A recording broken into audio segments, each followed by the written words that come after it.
Hello everybody, welcome to the Redmen TV. We are in the Baltic Triangle tonight for Boss Night with Jamie Carrick as a special guest. We've got another special guest with us, the European Cup. My name's Ben Kelly. It's quite small though, isn't it? It's very small and very dirty. It's not been cleaned. Need some silver polish on that. What I think, I've come to the conclusion that it's not the real one. Yeah, same here. But yeah, I'm Ben Kelly, joined by Chris Pajak. Liverpool beat Bournemouth 3-0 at home this afternoon. We're here to talk about it for 10-15 minutes or so. Chris, much better. It was, mate. I think when to be honest with you, when the game kicked off, I thought first 10 minutes Bournemouth did really well though. I thought they carved us open. There was one opportunity. He had a chance really early on, and I was starting to get a little bit worried about it then, because the atmosphere, I'm sure we'll come on to it later, Ben, was good to start with. I expected the team to come out a little bit faster, if I'm honest with you. But then we gained control of the game and we started to dominate that game. And we started to really, eke out chances one after the other. But I think on the whole, the performance was brilliant tonight. No, yeah, it really was. Like you say, we were all singing Poor Scouser Tommy, and then Ryan Fraser went through and Alisson made a good save. But from there, once we felt our way into the game, I think our overall just better quality of players began to shine through, and I think that's a thing. I've written down here, we've touched on it already, that the atmosphere today was really, really good. There's been comments, from Van Dijk and Klopp about unity and how they need the fans on side. The atmosphere wasn't great against Leicester, and I think Van Dijk basically came out and said that it had an effect on the performance. The club did their part because they played Dua Lipa and they played LA before the players came out, which I thought was really clever. Lads. Yeah, I really thought that was a really smart move. And then You'll Never Walk Alone was really loud, and then we just didn't stop singing. It's really good to be in the Cop on days like that. Yeah, it is, and it's a privilege, and we should remember that. And I think it's a privilege not only to be in the Cop on days like this, or to be in the ground on days like this. It's a privilege to watch this side play football. And I think sometimes a lot of fans get hung up in how much it costs to go to the footy and all that type of stuff. Ultimately, what we pay for is the chance to support our team. You don't pay to see Liverpool win. You never have done. You paid for the chance to support your team, and we got to do that today in buckets and spades. I think when you look at it, the crowd didn't stop. As far as 3 o'clock kickoffs against anyone that's not Manchester United, Everton, Chelsea, that's up there with the best 3 o'clock kickoffs I can remember, going back to the end of the season in 13-14 when we were doing the coach welcomings and stuff like that. I think Spine Cop 1906 did brilliantly. They had more flags on the Cop before the game. That LA, as you mentioned, was superb. That got everyone in the right spirit. Then the music needed to be cut off 10 minutes before so that we could sing our own songs. We then go through You'll Never Walk Alone, and then everybody realised that we can't show nerves. Even if we're feeling it, we can't show nerves tonight. And I think everyone in the fan base kind of did that tonight, and we spurred the team on, and that's exactly what you want when you go into Anfield. Exactly.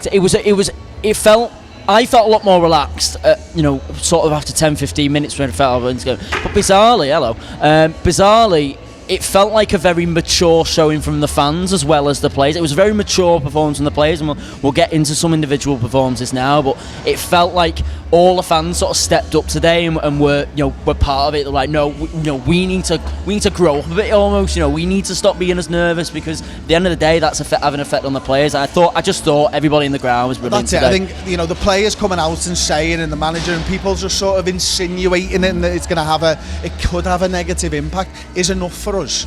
We are here to support them and to spare them onto a league title at the end of the day. They're the lads who obviously go and do it. They're the lads who everything's on. But we've got a part to play in this, and I think if anybody has been to a big European game at Anfield and they felt part of the 12th man, they felt part and had an effect, on the football match, where you think back to the Chelsea games in 2005 where we essentially sucked the ball over it.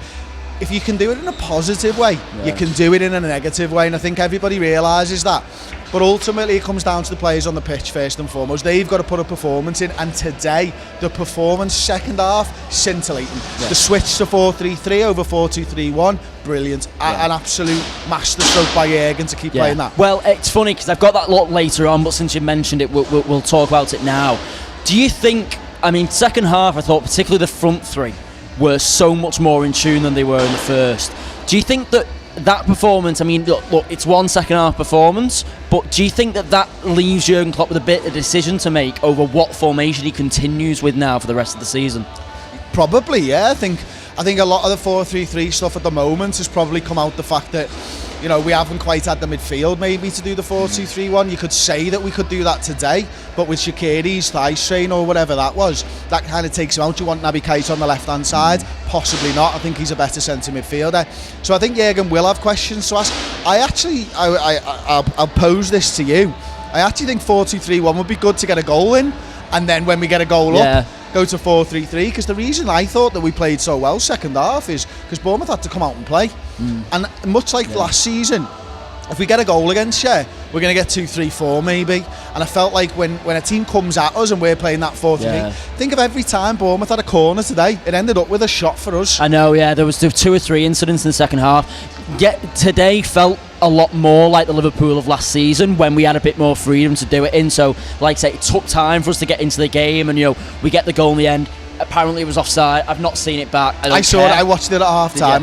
So on the SofaScore app, they always put a little media tab, and you can watch all the goals through the media tab, which is how I always watch the goals back at half time and stuff. And it looked like it was a fraction of it, maybe his head, but that's the part of the body that he scores with. But it's a great ball in by James Milner, and he gets himself in front of his man and finishes with a palm. It's a great header, and the ball's in the back of the net, and they've got no chance. Boric doesn't have a chance there, but it was Wijnaldum's goal, wasn't it? I mean, what was your reaction like then?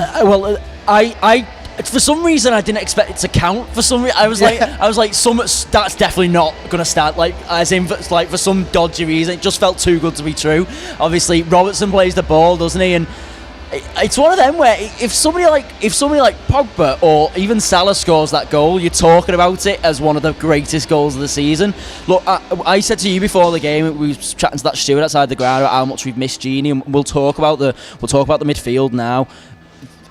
He was so good again today. He does so much on and off the ball. And what I was saying on the Twitter reactions, which should be up on the channel now, for me, Gini being able to do that dirty work allows Fabinho a bit more room to be a bit more creative. I thought at times today Fabinho was a bit like a quarterback in terms of picking up the ball and just spraying passes out to the wing. When he's got somebody like Gini who does a lot of the short, intricate stuff alongside him, and that frees him up, gives him a bit more space, you unlock quite a lot of what Fabinho can do. And that's why at the moment for me, those two complement each other. They're pretty much opposite players at the best of times, but they complement each other so well because of the different styles, and that for me is probably our best two in our midfield at the moment. It's a really interesting point, Ben. I think I agree with that. It's not something I've really considered in that way until you said it there, but I think he's spot on with that, to be honest. I think that's a great assessment. I think there was a few times where Fabinho's playing that ball over the top to James Milner, maybe 2, 3, 4 times during the game where that's on, because James Milner's always going to try and get there, and James Milner, beating their left back, as it were, and then trying to whip a ball in. That's what you want to see, and that's because of Wijnaldum's position. It's because of Keita being ahead of him, taking players away from him, making sure. But it's the way in which Fabinho plays that ball. He doesn't play it slow. He doesn't play it high.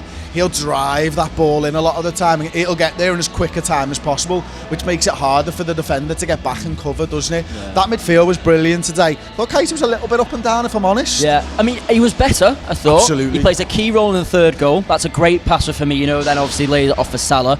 But again, comes from a throw-in, that, doesn't it?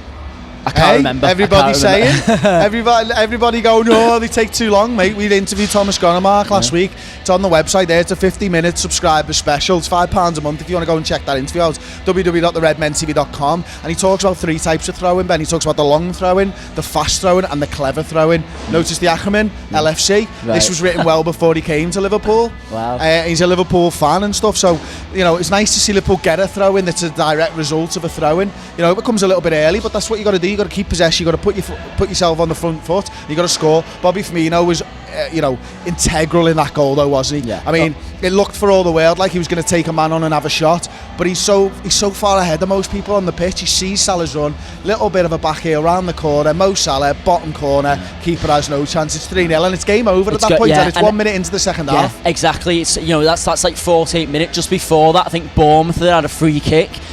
And you know what else? Again, going back to the crowd. Obviously, the atmosphere was great all the way through the first half, and then obviously it comes back out for the second half, and it's just a little bit flatter, straight away. And then after the goal, you notice the atmosphere go back up. That's what the crowd need a little bit to just keep that momentum going. And obviously, we discussed in the post-match stuff that Bobby Firmino song going on for about 10 minutes, just over and over and over again. And I think that there was a stoppage in play where a Bournemouth player went down injured, and I'd love to get a close-up on Firmino at the time. I swear he was smiling. He turned around and was facing the cop. I was watching him the whole time. I was recording a lot of it as well, so I had my camera focused on him. And he was, I'm sure he was just like... Just didn't, it just must be. It must be. You must be on top of the world when you're hearing it.